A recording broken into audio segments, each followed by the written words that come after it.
Sa gitna ng bad news, nariyan ang good news.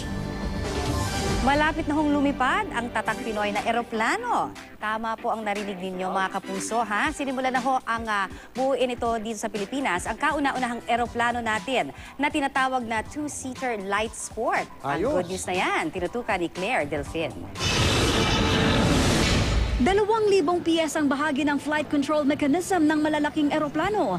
Lahat niyan, made in the Philippines pala. For all the folks out there that who will have the chance na sumakay ng eroplano, especially yung mga bigger aircraft natin from Boeing, Airbus. Isipin nyo lang is or lahat ng mga nagpapagalaw doon sa control surfaces ay gawang Philippines. Pero hindi na lang mga piyesa ang ginagawa dito sa Pilipinas. Ngayon, sinimulan na rin ang paggawa dito sa bansa ng buong eroplano. Isinapubliko sa Science Nation exhibit ng DOST ang kauna-unahang eroplanong gawang Pinoy, ang two-seater light sport RPS 512. Okay, this aircraft right now is completely built by Filipinos dito sa planta natin in Cavite.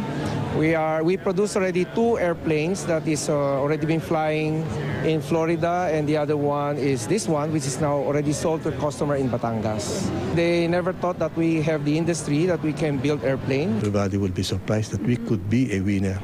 The aerospace industry is the next big, to me, is the next big potential export winner. Bukod sa eroplano, ibinida rin sa exhibit ang iba pang teknolohiyang makakatulong sa paghahanda sa kalamidad, maging sa agrikultura. Panahon na raw para ating iangat ang ating pangarap para sa Pilipinas. Siyensya at teknolohiya, ito raw ang magiging ticket hindi lang para sa kaunlaran ng ating ekonomiya, kundi pati na rin sa proteksyon ng mamamayang Pilipino.